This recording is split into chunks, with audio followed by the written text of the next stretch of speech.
हाँ सर, व्यक्तिगत आपका परिचय दे दो। मेरा नाम प्रवीण वर्मा है।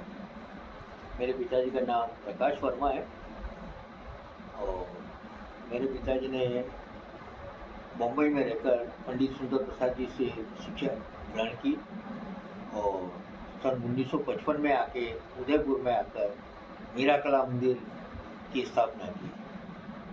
तब से ये मीरा कला मंदिर चल रहा है।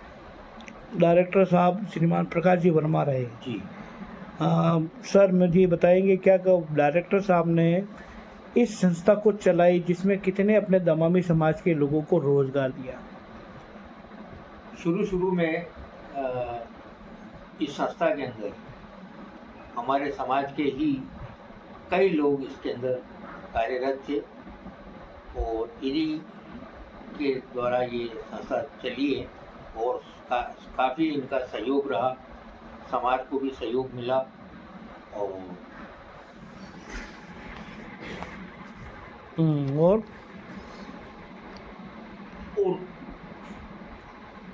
कई समाज की कई शादियाँ मीरा कला मंदिर में हुई, कई समाज की मीटिंगें यहाँ हुई, तो उसका सारा बेनिफिट संस्था ने इनको समाज को दिया। ठीक सर, अब ये बताइए सर, क्या ये अब वर्तमान में प्रकाश जी वर्मा की संपत्ति है या गवर्नमेंट की संपत्ति है और इसका वर्तमान हैंडल कौन कर रहा है?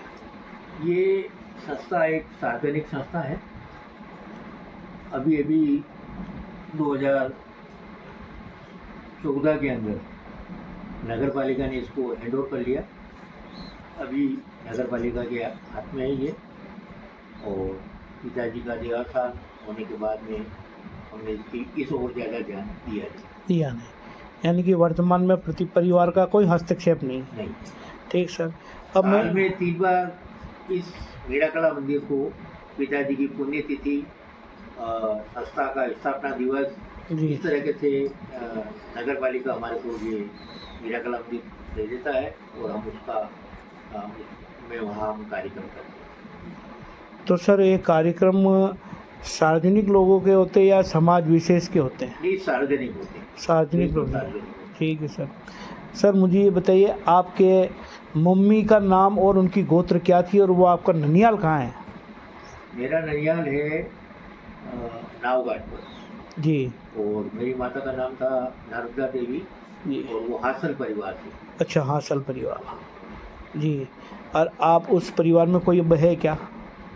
हासल परिवार में मेरे मामा और मेरी माची हैं, उनके सबका स्वर्गवास हो गया। दोनों मामा डेथ की हो गई। अब उनके बच्चे बच्ची हैं। उनके बच्चे बच्ची हैं जी, मतलब पीढ़ी है अभी वर्तमान में। हाँ, ठीक। सर आपका ससुराल कहाँ है? मेरा ससुराल है श्रीमान शांतिलाल जी दांतिया। मैंने दांतिया परिवार में शादी की है जी और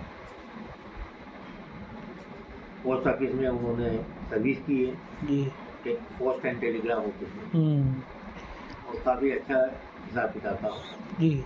सर आपके साला होगा? मेरे साला जी हैं संतोष कुमार दांतिया, जो इस समय भी बैंक ऑफ बड़ौदा में सर्विस में है। उनकी पत्नी? उनकी पत्नी चित्तौड़ से है जी, मनमोहन जी आर्य करके, उनकी सुपुत्री है। ठीक है। उनके बाल बच्चे? उनके 2 बच्चे बच्ची हैं। क्या करे वो? एक बड़ौदा में सर्विस कर रहा है और एक अभी MBA करके आया, वो अभी उसकी लगी नहीं है नौकरी, पर लग जाएगी। ठीक है। सर आपके स्वयं के बच्चे बच्ची? मेरे 3 बच्चे बच्ची हैं जी। मेरी बड़ी बेटी है जिसको मैंने जीरण शादी कराई है श्रीमान शांतिलाल जी चौहान के यहाँ जी, और उनके सुपुत्र हैं लीलाधर चौहान जी, जो सिविल में इंजीनियर हैं और काफ़ी अच्छा हिसाब किताब है जी। उनके 3 बच्चे बच्ची हैं जी, 2 बच्चियां हैं और 1 बच्चा है। Age gap, age factor? एक की 25 साल की एज है, एक 22 साल की है और एक है अभी 17-18 साल बच्चा है। दोनों बच्चे हैं, दोनों बच्चे नौकरी कर रही हैं। अभी शादी दोनों की नहीं हुई है। 3 बच्चे हैं ना उनके तो? 2 बच्चे, 2 बच्चे, एक बच्चा। एक बच्चा, मतलब तीनों की शादी हो गई या तीनों में से एक की भी नहीं? अभी नहीं। नहीं हुई, मतलब लड़कियां भी कुंवारी है, लड़का भी कुंवारा है। चलो ठीक, मतलब ढूंढ रहे हैं आप? हाँ, ढूंढ रहा हूँ। चलो ठीक है। और उसके बाद सर सेकंड बेटी? दूसरी वाली मेरी बेटी है, जो गढ़ी प्रतापपुर में, बांसवाड़ा के पास में गढ़ी प्रतापपुर है, जी। वहाँ शादी कराई है। उसके भी 2 बच्चे बच्ची हैं। एक बच्ची की अभी अभी शादी हुई है ब्यावट परिवार में। कहाँ पे? सुधीर जी ब्यावट, जी जो चित्तौड़ के हैं, अब ठीक। मुजफ्फरपुर आके बस गए हैं। जी तो उनके बच्चे से हार्दिक ब्यावट करके लड़का है, जी तो शादी अभी भी 2 महीने हुए हैं। जी जी। क्या करते कंवर साहब? वो भी जियो कंपनी में अच्छी पोस्ट पे हैं, जी। और बॉम्बे में अभी सर्विस, वर्तमान उनका रेजिडेंस बम्बई में ही है? मुंबई में। परिवार सही थे अकेले? अभी तो अकेले गए हैं, जी। अभी ये शादी अभी अभी हुई है। अच्छा अच्छा। अब अब ये अब इसके बाद में वो पत्नी को भी लेके जाएंगे। ठीक है एक सर। बच्चा है, जी वो बच्चा अभी सिविल इंजीनियरिंग में कर रहा है, विद्या भवन से उसको करवाया डिप्लोमा, अब डिग्री कर रहा है वो वहाँ से गीतांजलि से डिग्री कर रहा है। जी उसका 1 साल और बाकी है, वो हो जाएगा, ठीक है। डिग्री कंप्लीट हो जाएगी। क्या इंस्पेक्टर है? उसका 22 साल की है। 22 साल का बच्चा है, हाँ, बच्चा तो अभी उसकी शादी बाकी है? शादी बात। चलो ठीक सर। आपके भाई कितने हैं सर? मेरा बच्चा है प्रशांत वर्मा, जी जिसकी शादी हुई है चित्तौड़ जयपुर के अंदर। ओम जी वर्मा करके, जो हमारे यहाँ पहले बैंक में थे, जी तो उनकी बच्ची है अभिलाषा वर्मा। जी। और मेरा बच्चा अभी इस समय दुबई के अंदर है, आईटी कंपनी में, आईटी का काम है उसका, और वो पूरी फैमिली वहीं शिफ्ट हो गई है दुबई में? दुबई। ठीक सर। उसके 2 बच्चे बच्ची हैं, एक बच्चा अभी अभी हुआ है, 1 साल का हुआ है, एक बच्ची 8 साल की है। और मेरे हम 4 भाई थे। जी सबसे बड़े थे हमारे मदन कुमार वर्मा, जी जिन्होंने चित्तौड़ शादी की, गोवर्धन लाल जी ब्यावट किया। जी। और उनके उनकी बच्चे? लड़की थी भगवती देवी, जी उनके 4 बच्चे बच्ची थे, एक प्रफुल्ल, यथार्थ, गीतिका और पूजा बनावत। ठीक है। सबकी शादी हो गई है, अपने अपने घर में। बड़े भाई साहब की डेथ हो गई, भाभी की डेथ हो गई, और एक मेरी भतीजी है गीतिका, की भी अकस्मात डेथ हो गई। सेकंड भाई साहब आप हैं number? Second number? Second number मेरा है, थर्ड नंबर? और थर्ड नंबर पे मेरा छोटा भाई है प्रदीप वर्मा, जी जो सरकारी नौकरी में था, जी। अभी अभी 2-1 साल हुए रिटायरमेंट हो गया उसका। उसने शादी की है बिल्डर के अंदर, ओंकार लाल जी डीरा। डीरा गया। बाल उसके बच्चे? भी 4 बच्चे बच्ची हैं, जी 2 बच्चे हैं, लव कुश ट्विंस है, और एक बच्ची है जिसको शादी कराई है डूंगरपुर, और एक बच्ची को अभी इधर शादी कराई थी, वो विडो हो गई, अभी सेकंड मैरिज उनकी जयपुर में गई। तो सेकंड के ये हैं 4 बच्चे बच्चे, उन सबका सेटल है। तो थर्ड तीसरा नंबर? चौथा भाई मेरा हाँ है चौथा भाई। सुशील वर्मा, जी जिसकी अभी 1 साल हो गया डेथ हो गई, वो भी सरकारी नौकरी में था। उसने भी मेरे ससुराल में, मतलब मेरा साड़ू भी कह सकते हैं, मेरा भाई भी कह सकते हैं। बिल्कुल बिल्कुल। उसने भी मेरे ससुराल में ही शादी की, हम दोनों भाई थे, और वो दोनों बहनें थी। उसके 2 बच्चे बच्ची हैं, जी एक बच्ची अभी अंकलेश्वर में है, जिसने 3 स्कूल खोल दिए, 3 स्कूल को। गुजरात अंकलेश्वर? हाँ। क्या बात। और जिसका, और एक बच्चा जो है अहमदाबाद में है, बीबीए उसने कर रखा है, और अच्छी नौकरी कर रहा है। मतलब सुशील जी के बच्चे बच्चे? सुशील के बच्चे। ठीक सर, ये तो अपना परिवार हो गया। जी। अब ससुराल में कितने भाई बहन हैं? आपकी पत्नी की बहनें और भाई, एक तो भाई बताया आपने संतोष, हाँ। और आपके इसके अलावा 6 बहनें और हैं। 6 बहनों का कुछ जानकारी? 6 बहनों में सबसे बड़ी बहन है दमयंती दातिया, जी जिन्होंने एमपी के अंदर मनासा के अंदर शादी की। मोहनलाल जी पवार, ठीक है जो इस समाज के सबसे पहले इंजीनियर हैं। इलेक्ट्रिसिटी बोर्ड में गुजरात में उनकी सर्विस लगी है, जी पर पूरे समाज में इकलौते एक इंजीनियर थे। मनासा से। उनके बाल बच्चे? इनके 3 बच्चे बच्ची हैं। जी सबसे बड़ी है जो इस समय बेंगलोर में है, और इन्होंने अदर कास्ट में शादी की है। ठीक है। और बहुत ही अच्छा परिवार है, बहुत ही अच्छा परिवार, और बहुत अच्छी पोस्ट में है। किस पद पे? कहीं पे भी इंटरव्यू वगैरह लेना जाना तो ये कंपनियों में ये लेने के लिए जाती है। ये और कम से कम 2.5-3 लाख रुपए उसकी सैलरी उस बच्ची की। दूसरी लड़की है बड़ौदा के, जी वो भी अदर कास्ट में शादी की है, और वो रेलवे के अंदर बहुत बड़ी अफसर है, अफसर है इनकी लड़की है। और इनके जो साहब हैं वो डॉक्टर हैं, जी। और बहुत बड़ा अभी हॉस्पिटल खोला हुआ है। कहाँ पे? बड़ौदा के अंदर। क्या बात है। निजी हॉस्पिटल? निजी हॉस्पिटल। क्या नाम है सर हॉस्पिटल का? हॉस्पिटल का नाम तो मेरे को पूरा अच्छे से मालूम नहीं है। जवाई साहब का नाम? नीरज जी। नीरज जी। आगे क्या लगाते नीरज जी वो चौहान लगाते हैं। चौहान, ठीक है। वो अदर कास्ट में है? अदर कास्ट, ठीक है राजपूत हैं। जी और इनका जो तीसरा लड़का है जो सबसे छोटा, जी। वो है स्कॉटलैंड के अंदर, और वो बरसों से क्या करता है वो? 10-12 साल हो गए उसको। स्कॉटलैंड में पूरी फैमिली वहीं शिफ्ट हो गई है। उसने भी लखनऊ में शादी की है और अदर कास्ट में की। अच्छा, लड़के ने लखनऊ शादी की, वर्तमान में स्कॉटलैंड का है, स्कॉटलैंड में। और बच्चे बच्ची सब वहीं पढ़ रहे हैं। हाँ। चलो ये तो फर्स्ट वाली आपकी बड़ी साली की का सब परिवार है। हाँ। फिर सेकंड नंबर साली? सेकंड में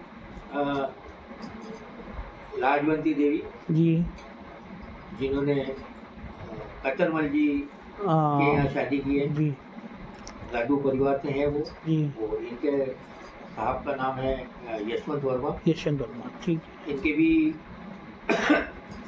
3 बच्चे बच्ची हैं। जी। और एक बच्चा जयपुर के अंदर सर्विस करा, बहुत अच्छी कंपनी में, और बहुत अच्छी सैलरी। इंजीनियर है? हाँ, इंजीनियर। ठीक है। दूसरा शादीशुदा है वो? वो शादीशुदा है। समाज में की या अदर? समाज के अंदर शादी की है। कहाँ की उसने?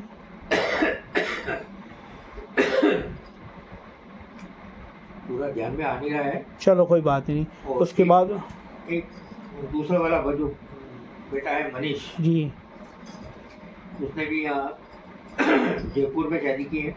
जी। और तीसरी वाली लड़की जो है उसकी शादी की मुंबई के अंदर। अच्छा, पवार परिवार में। समाज में ही है? हाँ, कैलाश जी पवार। कहाँ रहते? मुंबई में वैसे? दादर। दादर में, ठीक सर।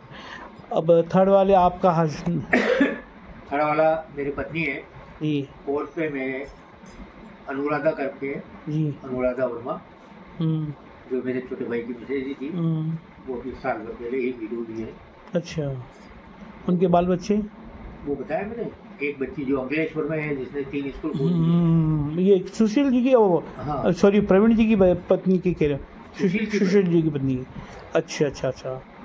प्रवीण तो मेरा नाम। हाँ, नहीं वो क्या नाम है, एक और भैया प्रदीप जी। हाँ, नहीं आपकी जो साली है वो तीसरे नंबर की है ना अभी, जो जहाँ 3 स्कूल खोल रखे हैं। हाँ, नहीं वो साली की बच्ची ने खोल रहे हैं। मेरी साली की बच्ची। ठीक है। और चौथे नंबर पे है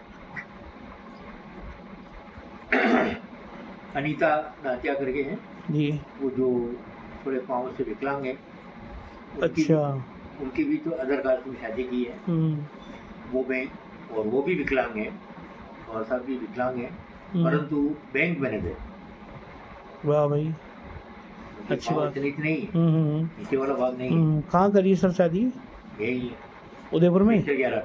सेक्टर 11 वकील कॉलोनी। ठीक है। और लास्ट में पूनम करके है, पूनम कंडारा। ये इन्होंने, इनकी शादी हुई है नीमच के अंदर परसराम जी खंडारा के यहाँ। अच्छा, परशुराम जी कंडारा, वो क्या? ये मिलिट्री के अंदर थे, जी, सीआरपीएफ में थे, और अभी अभी साल 1.5 साल हुआ उनको रिटायर्ड हुए। ठीक है, पूनम जी के हस्बैंड रिटायर्ड हो गए। हाँ। और उनके बाल बच्चे? उनकी एक बच्ची थी जो अभी अभी भागीरथ जी के यहाँ शादी की है, भागीरथ जी ब्यावट। भागीरथ जी ब्यावट। ठीक है, तो सर ये तो हो गया ससुराल और आपका खुद का परिवार। अब सर आप जिस सेक्टर 14 में रहते हैं, यहाँ कितने परिवार हैं जो दमामी समाज के हैं? अपने समाज के कम से कम यहाँ से 25 से 30 मकान हैं। दमामी समाज? दमामी समाज 30 का मतलब अगर एक घर में 5 लोग भी हैं, हाँ। तो कम से कम 150 लोग हैं यहाँ पे। 150-200 लोग हैं आराम। सेक्टर 14 में 200 सेक्टर लोग 14। हैं। वाह, क्या संख्या है सर। और कितनी गोत्र हैं यहाँ पे सर? गोत्र तो जैसे 13वां पवार ज़्यादा है, जी। या पूरे उदयपुर के अंदर भी अगर आप देखेंगे अच्छा। तो 13वां पवार ही ज़्यादा मिलेंगे आपको। गादू परिवार भी है, हासल परिवार भी है, और भी कई हैं, मगर वो 1 2 1 2 3 1 2 3 4 5 ऐसे। सर मैं भी लातड़ परिवार में हूँ। हाँ, पर ये भी 2 या 3 मकान हैं। नहीं नहीं नहीं सर, 2-3 मकान क्यों है सर? घनश्याम जी वर्मा है, हेमंत राम जी वर्मा है, हरिशंकर जी वर्मा है, जगदीश जी वर्मा है, भगवान लाल जी के वर्मा। चलवा। हाँ, मेरे हिसाब से ये 25-30 है सर। हाँ। 25-30 है इसमें। चलो ठीक है सर, मतलब यहाँ पे हमें 200 से 250 लोग रहते हैं। हाँ। सेक्टर 14 में। सेक्टर। सर पूरे उदयपुर में क्या मान ले अपना, क्या संख्या हो सकती है? यहाँ शुरुआत में थोड़ी कम थी जी। पर आज की तारीख में कम से कम 1000-1200 के आदमी आसपास रहते हैं। हाँ। सर 250 लोग तो आप यहीं सेक्टर 14 की बता रहे हैं, तो उदयपुर तो बहुत लंबा चौड़ा है। नहीं, कुछ कई परिवार तो ऐसे यहाँ उदयपुर में आके बस गए हैं जो अपने जिनकी समाज के, जानकारी नहीं है। पर हमारे को अभी तक आज ना तो समाज में आते भी नहीं है। ठीक है। और कई लोग अपनी जाति को छुपा के रहते हैं, ठीक है। आते ही नहीं सामने। ठीक है, ये तो हो गया सर सामाजिक जानकारी। अब सर अपने यहाँ पे एक छात्रावास चलता है, बिल्कुल चलता है। तो वर्तमान में छात्रावास की क्या स्थिति है? इसकी संपूर्ण जानकारी तो मेरे पास नहीं है जी। और मेरे को है भी नहीं, क्योंकि मैं भी समाज के 2-4 कार्यक्रम में ही गया हूँ, और मैं किसी पोस्ट में भी नहीं हूँ, इसलिए बार बार कहीं मीटिंग में जाना भी नहीं होता है। बार त्योहार जाते हैं, कभी कोई कार्यक्रम होता तो जाते हैं जी। पर ये एक बहुत अच्छा बन गया है। और मेरी जानकारी के अनुसार अगर इस समाज में बाहर के बच्चे अगर कोई पढ़ने के लिए आते हैं तो उनको निःशुल्क सारी व्यवस्था देनी चाहिए। भाई वर्तमान में निःशुल्क नहीं है। जैसे मैं मध्य प्रदेश में किसी गांव में गया था, मेरे से ये पूछा गया कि आपके उदयपुर में एक छात्रावास चलता है और उस छात्रावास में वहाँ क्या कंडीशन है रहने की, तब मेरे को यहाँ से पता चला तो वहाँ पे प्रति छात्र को 1000 रुपये देने पड़ते हैं। पर उस व्यक्ति ने कहा जब ये समाज का छात्रावास है तो समाज के लिए फ्री व्यवस्था होनी चाहिए। आपका क्या कहना?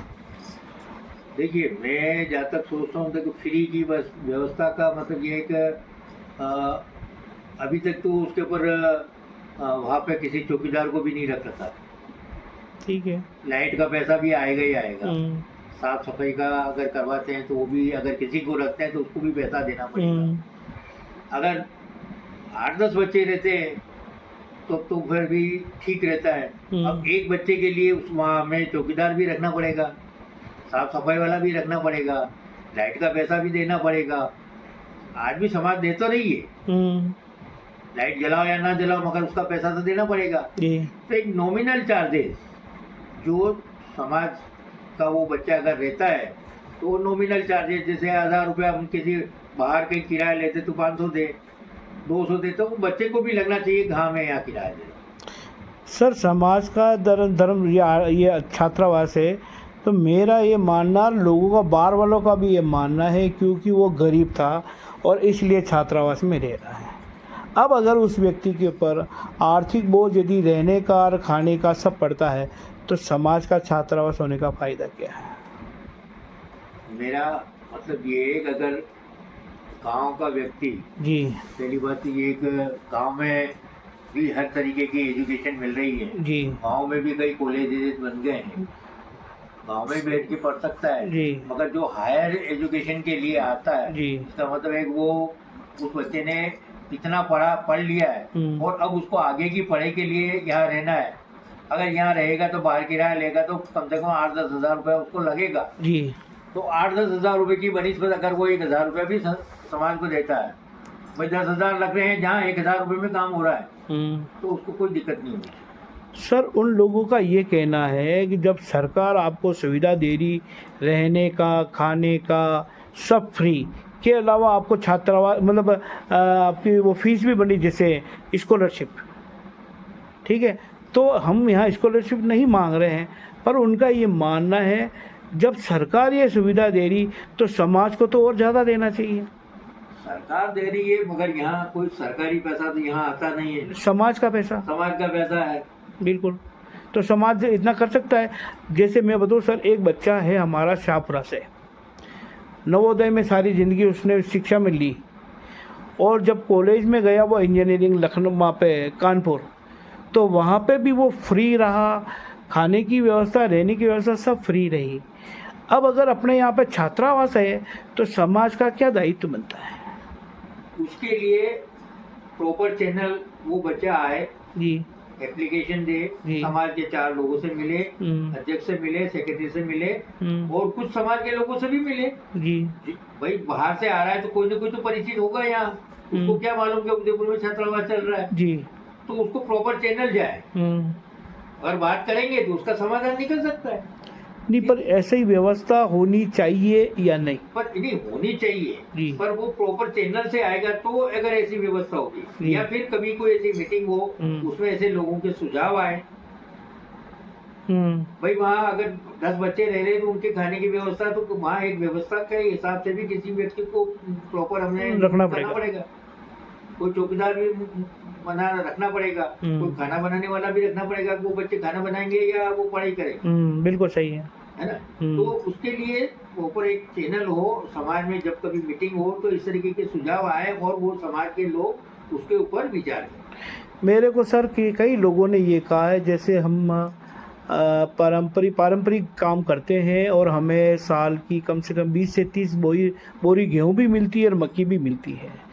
वो ये कहते हैं कि यदि छात्रावास हमसे मांग करें तो हम हर साल 1 बोरी या 2 बोरी अपने घर से वहाँ गेहूं की भिजवा सकते हैं, मक्की की भिजवा सकते हैं। यदि छात्रावास ये मांग करे कि चावल भिजवाना है तो भी भिजवा सकते हैं। छात्रावास ये मांग करे कि यदि हमें मसाला वगैरह देना है तो वो भी हम दे सकते हैं। डोनर यदि देना चाहता है और फिर यहाँ मेस की व्यवस्था होती है तो क्या समाज इसके लिए कुछ कार्य करेगा? देखिए, जब तक बच्चे यहाँ प्रॉपर वे में नहीं रहने लग जाएंगे, किसके लिए यहाँ अनाज मांग के लाएंगे? वो नहीं मांग के लाएंगे। नहीं, मांगने का मतलब हम डिमांड कब भेजेंगे जब हमारे पास कोई बच्चे यहाँ पढ़ रहे होंगे। बिल्कुल भाई हाँ, खाना किसके लिए बनाए? वो बच्चों के लिए। बच्चों के लिए। अगर बच्चे ही नहीं है तो फिर किसके लिए? बिल्कुल किससे क्यों मांगा जाए? बिल्कुल सही बात है। बच्चे अगर होंगे, भाई 5, 25, 50 बच्चे पढ़ रहे हैं, तब तो हम किसी के सामने हाथ भी फैलाएं कि भैया तुम 1 बोरी तुम दे दो, चावल तुम दे दो, दाल तुम दे दो, है ना? सही है। अब ये बच्चे ही नहीं है तो हम किसके लिए वो? बाकी एक सर किसी ने ये भी राय रखी है कि यदि आपके पास छात्रावास में अच्छा खासा हॉल है और रिटायर्ड व्यक्ति है जिनकी और कोई देखभाल करने वाला नहीं है, तो क्या वहाँ पर लोगों को, जहाँ पर कोई आश्रय नहीं देने वाला है, वहाँ रह सकता है और वो अपनी पेंशन से वहाँ पर जीवन यापन कर सकता है। और इसकी एक सामूहिक भोजन व्यवस्था यदि उपलब्ध हो जाती है तो क्या ऐसा समाज कर पाएगा?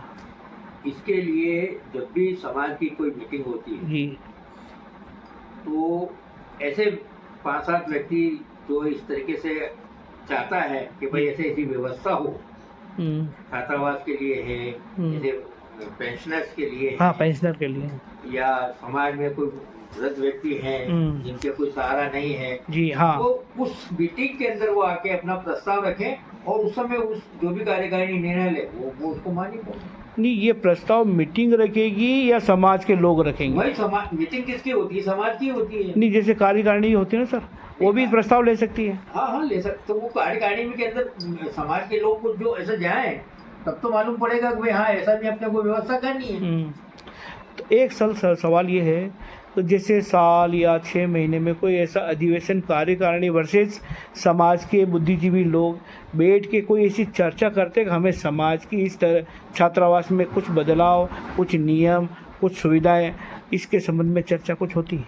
नहीं, वैसे जब भी कार्यकारिणी में मीटिंग होती है तो हर तरीके की चर्चा होती है।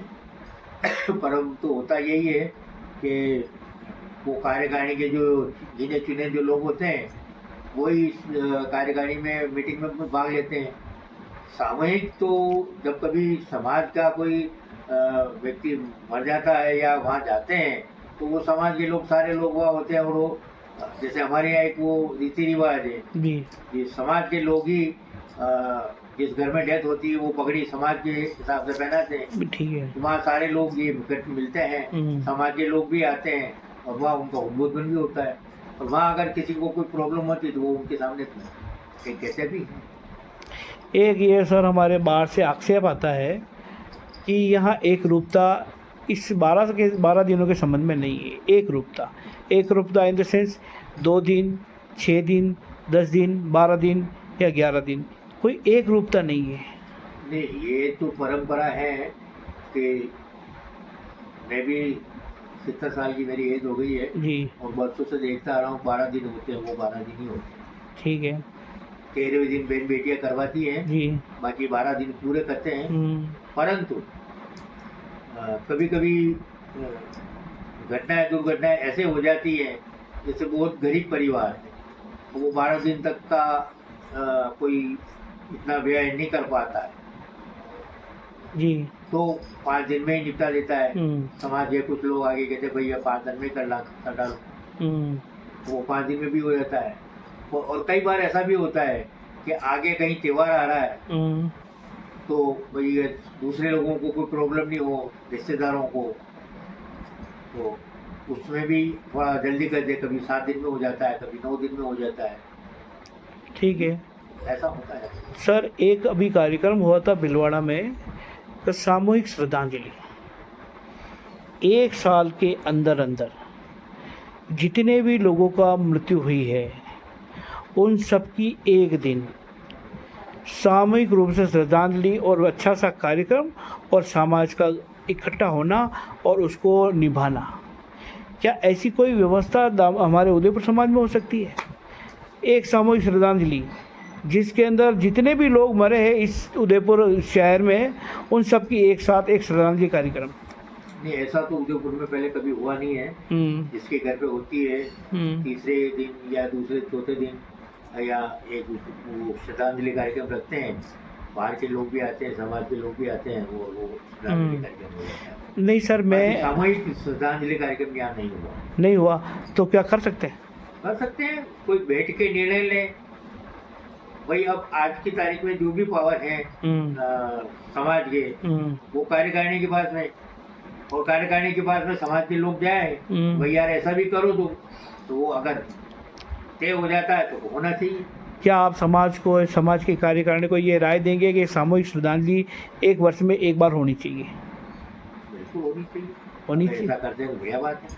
नहीं सर, जैसे मैं बताऊँ आपको, मैं कुछ घरों में गया, उन्होंने कहा यार मुझे इतनी बजे वहाँ बैठने जाना है, उनके 1 साल का कार्यक्रम है, मुझे वहाँ बैठने जाना है, उनके 1 साल का कार्यक्रम है। ठीक है, तो एक व्यक्ति को एक दिन में पूरा दिन वो इधर उधर घूमता रहता है।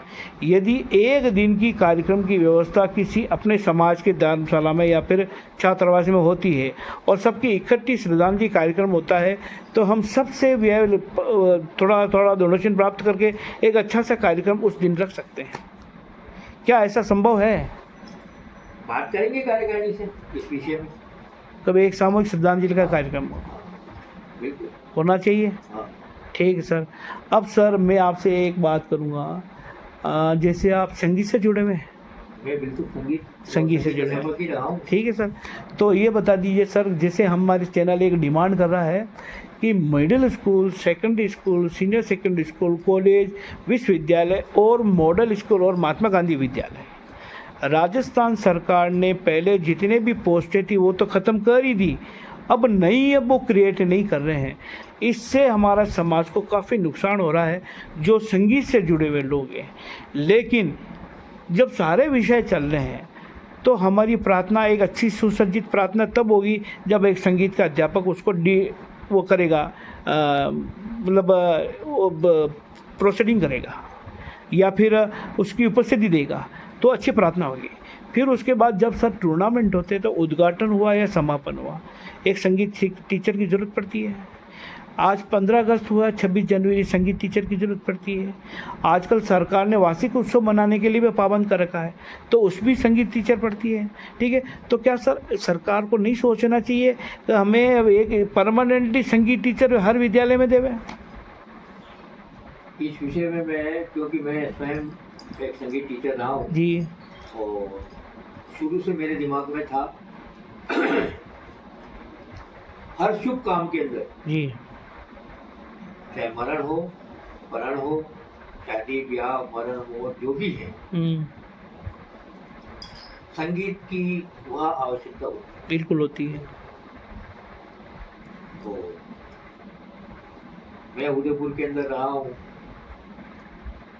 यहाँ कम से कम 10-12 विद्यालय होंगे, प्राइवेट, गवर्नमेंट, अच्छा, 10-12 स्कूल बता सकता हूँ, जी जी नाम भी बता सकता हूँ, जी, जिनके अंदर संगीत टीचर रहे, वो रिटायर भी हुए, वो पद वापस दोबारा मिला, परंतु जो जहाँ से रिटायर हुआ बस वो पोस्ट वहीं पे खत्म, यानी कि बजट खत्म कर दिया। बजट तो सरकार हमारे साथ क्या कर रही है?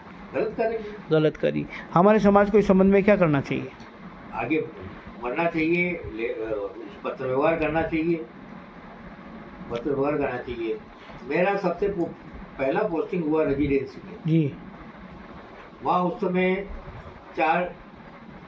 2 व्याख्याता और 2 टीचर सहायक थे संगीत के। हाँ, वाह। और एक पोस्ट और व्याख्याता की और लेके आ गए, जिसका मतलब 6 पोस्टें हो गई, 6 पोस्टें हुई संगीत की। हाँ, अब वो वहाँ पे 4 पोस्टें रिटायर हो गए, 4 व्यक्ति रिटायर हो गए, चारों खत्म हो गए और वो 4 पोस्टें खत्म है। आज भी वहाँ पे वो सहायक है ही। अच्छा, तो सर के अंदर भी ऐसा ही है जी, वहाँ पे जो सहायक थे वो गए, उसके बाद में वहाँ कोई पोस्ट नहीं। भोपालपुरा के अंदर भी ऐसा ही था, संगीत टीचर थे, वो उनका रिटायरमेंट हुआ, वहाँ पे और कोई पोस्ट क्रिएट हुई। तो सर समाज इसके संबंध में आवाज़ क्यों नहीं उठाता है? नहीं, उसमें क्या हो रहा है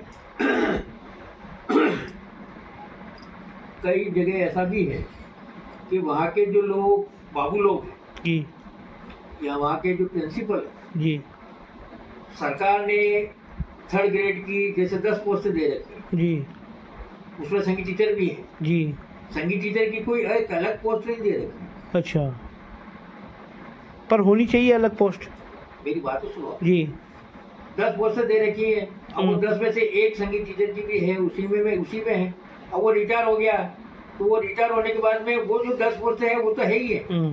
अब उसकी जगह वो साइंस की गणित का टीचर आ गया, तो वो 3rd ग्रेड में वो गणित को ले लेंगे। तो वो प्रिंसिपल भी नहीं चाहता कि संगीत टीचर रहे। क्यों नहीं? और बाबू भी नहीं चाहता।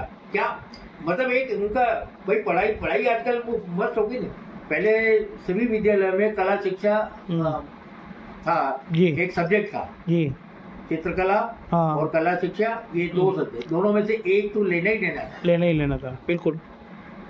6ठी से लगाकर 8वीं तक संगीत चंद्रिका करके एक बुक चलती थी और वो सरकार की थी, वो आपके पाठ्यक्रम में सम्मिलित थी। तो हर विद्यालय में एक संगीत टीचर तो होना ही था, पर रखा ही नहीं सरकार, लिया ही नहीं। हर कोई जो संगीत नहीं जानता वही संगीत सिखाने लग गया। बिल्कुल, खाना पूर्ति हो रही। सर जैसे मैं बताऊँ आपको, जितने प्राइवेट विद्यालय हैं, हर विद्यालय प्रयास करता है सबसे पहले संगीत टीचर, और संगीत टीचर एक डेकोरम है। और उस डेकोरम को बनाए रखने के लिए और बच्चों को आकर्षित करने के लिए संगीत टीचर को उपलब्धि देते हैं, ठीक है। पर सरकार इसमें हमारी जो है सहयोग नहीं कर रही या पर हमारे लोगों को जो है पोस्ट नहीं दे रही है। तो क्या ये हमारा अहित हो रहा है या सरकार का अहित हो रहा है?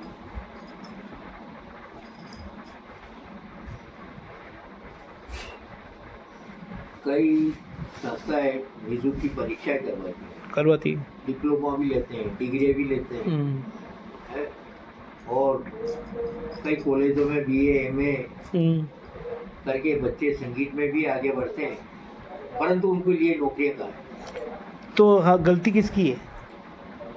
गलती तो अब सरकार कोई डिमांड निकालेगी तो सब वो भर सकते हैं। नहीं, सरकार निकालेगी या हमें उनको जो है प्रेशर में लेना पड़ेगा? प्रेशर तो करना पड़ेगा, प्रेशर में तो लेना करना पड़ेगा। भाई देखो सर, जब तक अपन डिमांड नहीं रखेंगे, कॉलेज के अंदर 4 लेक्चरर हैं, अब वो जब तक रिटायर नहीं होंगे तो वो पोस्ट खाली होगी नहीं। और यहाँ कॉलेज में दर्जनों बच्चे हर साल BA MA करके वो डिग्री करके बाहर निकलते, तो हर बच्चों को नौकरी कहाँ मिल रही है? पर सर सरकार ने संगीत टीचर तो नहीं दिया है। नहीं, तो ये तो सर हमारे साथ अहित हो रहा है। बिल्कुल हो रहा है। क्या हमें समाज को एक साथ एकजुट होना चाहिए इस मुद्दे पे? बिल्कुल होना चाहिए, पत्राचार करना चाहिए, आगे अफसरों से मिलना चाहिए। नहीं, हम तो ये कहते हैं धरना देना चाहिए, हमारी मांग रखनी चाहिए। पहले डायरेक्ट धरने की बात, हाँ, डायरेक्ट धरने की बात मैं नहीं कहता हूँ, लेकिन एक बार पत्राचार करो, उसके कोई एक मंच बनाओ जी। पत्राचार का जवाब कहाँ आएगा? एक ऑफिस होना चाहिए, एक डेकोरम होना चाहिए। बिना क्या उसके आप गवर्नमेंट से डायरेक्ट कैसे लड़ोगे? आप पहले उनको पत्र दो, 1 2 2 2 4 दो, इस तरीके से 5-6 महीना उसको पत्र वगैरह देके ना उसका सवाल जवाब लो। सब हमने इतना पत्राचार किया मगर हमारे पत्राचार का कोई आपने जवाब नहीं दिया, इसलिए हम ये बात नहीं, ये धरने का काम तो बहुत बात की बात। देखो सर, मेरा आपसे एक निवेदन है कि हमारे यहाँ राजस्थान के एक अंदर तकरीबन 100-125 ऐसे संगठन चलते हैं जो दमामी समाज के हैं। अब दमामी समाज के संगठन हमारे विधायकों को और हमारे अधिकारियों को क्या डेलीगेशन के रूप में या फिर ड्राफ्टिंग करके उनको सूचित करें कि हमें हमारे सरकार से ये पद दिलवाए, तो क्या विधायक इस संबंध में पैरवी कर पाएंगे और हम जो डेलीगेशन के रूप में जाएंगे उनको ताकत मिलेगी या नहीं मिलेगी? देखिए, इसका सीधा सा तरीका है जी, आप पत्राचार करिए, एक ऑफिस की होनी चाहिए और सबसे पहले इसकी एक कोई 5 जनों की 10 जनों की कमेटी बनाओ जी।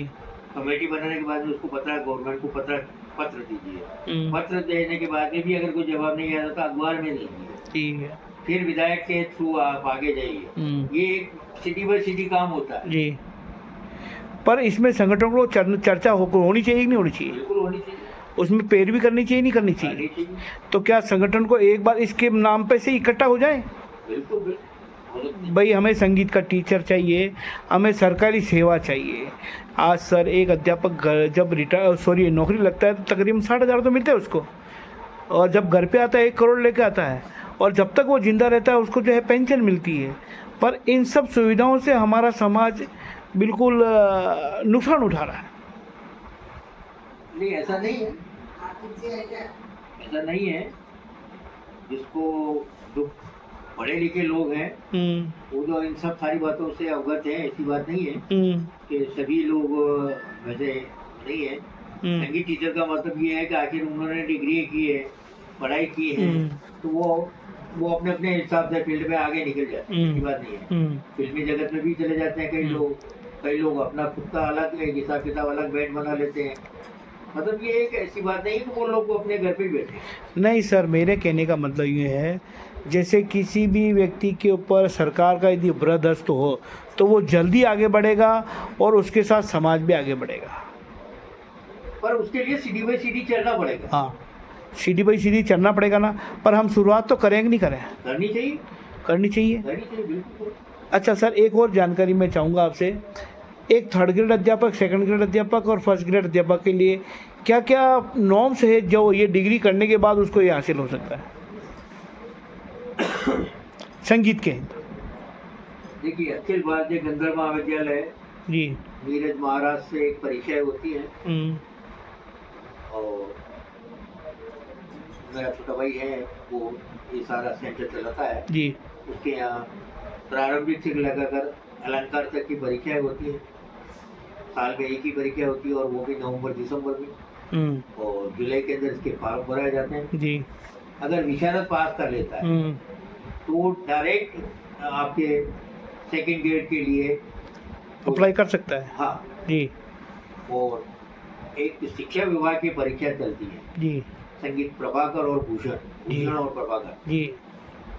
और प्रभाकर अगर कर लेता है तो वो फर्स्ट ग्रेड के लिए तय करता है। इसके लिए उसको क्या करना पड़ेगा सर? तो वो यहाँ परीक्षा के फार्म भराते हैं जुलाई के अंदर जी। वो उस समय परीक्षा के अंदर फार्म भरें और परीक्षा दें। तो मैंने कई बच्चों को परीक्षा दिलाई और आज भी कई बच्चे इन डिग्रियों से नौकरी कर रहे हैं। सर मुझे जहाँ तक जानकारी है केंद्रीय विद्यालय में ये पोस्टें हैं और लोग लगते हैं, नहीं है तो फिर राजस्थान सरकार विद्यालय में नहीं है, तो ये दोगलापना है अपने साथ। बिल्कुल बिल्कुल। हमारे यहाँ के जो मीरा कला मंदिर के कई ऐसे स्टूडेंट हैं, चमन जी है, मानीलाल जी है, बाबूलाल हैं, कैलाश हैं, ये आज केंद्रीय विद्यालय में टीचर लगे हुए और वो सारी डिग्री यहीं से की मेरा। अच्छा, वो सब संगीत से जुड़े हुए हैं। हाँ, सब संगीत से। तो सर केंद्र दे रहा है तो फिर राज्य क्यों नहीं दे रही है?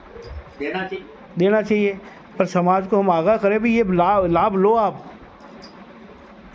बिल्कुल। पहले आप इसकी थोड़ी सी लड़ाई लड़ो, फिर लाभ तो अपने आप, जब डिग्री है उनके पास में भी डिग्री होनी चाहिए। तो सर आपसे एक निवेदन है, आप समाज को इसके लिए क्या संदेश देंगे कि ये हमें लाभ प्राप्त हो?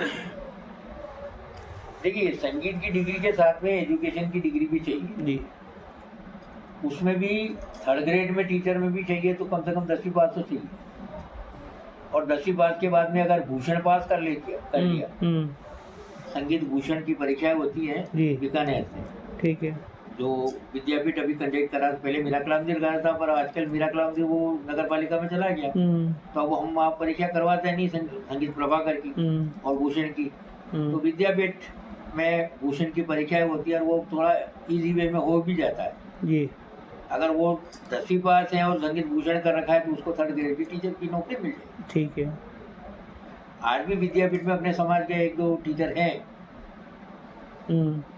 नाम मैं उनसे परिचित नहीं हूँ, बाकी हैं। सर एक सवाल और है, जैसे कि रामनारायण जी बनावत एक साजिंदा के रूप में काम किया उन्होंने, तबला वादक, तो क्या तबला वादक के लिए भी 10वीं BA BCom? बिल्कुल 10वीं पास तो चाहिए ही चाहिए। तो तबला वादक के लिए क्या करना पड़ेगा, या हारमोनियम वादक के लिए क्या करना पड़ेगा? हारमोनियम वादक की पोस्ट नहीं होती है, तबला वादक होती है, केवल तबला वादक की होती है, या फिर इंस्ट्रूमेंटल में सितार जी और सरोद, ये इस तरह के 2-4 इंस्ट्रूमेंट है। इंस्ट्रूमेंट में कहीं भी ऐसा, सितार सबसे बेस्ट है। वायलिन वाले को भी मतलब गवर्नमेंट में सर्विस नहीं मिलती है, पर दूसरे इंस्ट्रूमेंट को नहीं मिलती है जी। तबला या सितार या फिर वोकल में क्या आता है सर? गायन। अच्छा संगीत जी। तो मतलब इन तीनों चीज में व्यक्ति यदि कुछ करेगा तो उसको मौका मिलना चाहिए ना? बिल्कुल मिलेगा। सर आपने बहुत बड़ी जानकारी हमें दी, समाज के बारे में भी आपने बहुत कुछ कहा, परिवार के बारे में भी आपसे बहुत कुछ कहा। हम आपसे ये चाहते हैं कि हमारा इस चैनल जो चल रहा है इसके अंदर हम दमामी समाज को एक्सप्लोर कर रहे हैं, तो आप ज़रूर हमें लोगों ये कहिए कि इस वीडियो को तो देखें, इसको लाइक भी करें, सब्सक्राइब भी करें और लोगों तक पहुंचाएं कि भाई हमारी समस्याएं इस वीडियो चैनल के माध्यम से सरकार तक पहुंचाएं। और हम ये प्रयास करेंगे हमारी जो विधायिकाएं हैं उनको भी ये वीडियो डालेंगे और उनसे ये कहेंगे तो समाज के लिए आप कुछ करें। सर आपने इतना समय दिया, आपका बहुत बहुत धन्यवाद।